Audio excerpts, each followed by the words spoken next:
15-year-old anything because they think they know it all already.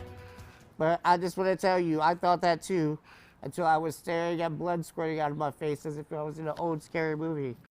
Tonight, a Columbus man is sending a message to young people involved in violence. He turned his life around, all of it, after nearly getting killed when he was shot at the age of 15. He now uses his story to inspire others and create change. Jesse Starkey spoke with him today as he relived those moments from so many years ago. Jesse. Stacia, Billy George was accidentally shot in the face by his friend who was playing with a gun. He was just 15 and says he was quickly headed down the wrong path. As shootings continue across Columbus, he's speaking to young people about the real consequences. I think my paralysis was a wake-up call. For nearly 20 years, Billy George has been forced to overcome. I learned so many valuable life lessons about just everything, about not taking things for granted and realizing what I had taken for granted. The little things that make him smile now have certainly changed, like his dog Valentine, and when just getting around becomes easier. There's a ramp at the end of a sidewalk, you know, rather than a curb.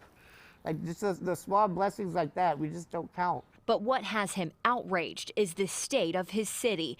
Shootings continue. Homicides have doubled from this point last year. At 15 years old, he says he was there, hanging with the wrong crowd and heading down a dangerous path. I know being a teen, you probably have the mindset like, oh yeah, but that would never happen to me. Well, I thought that too until I was shot in the face and watching my blood squirt out of my face. George was shot accidentally by his friend who was playing with a gun, waving it around. And it went through my right cheek and down into my spine. So I've been paralyzed from the shoulders down ever since. He wants young people to know his story and to turn their lives around before it's too late. One thing that helps is having good people in your life and choose who you associate yourself with. I have a great nurse, a great fiance who I love. And I just thank God for all of them. It's been a long journey, but he chooses to seek out the simple things. Simply smiling or laughing. That's why I go to this comedy club called The Shrunken Head and do what I call sit-down comedy.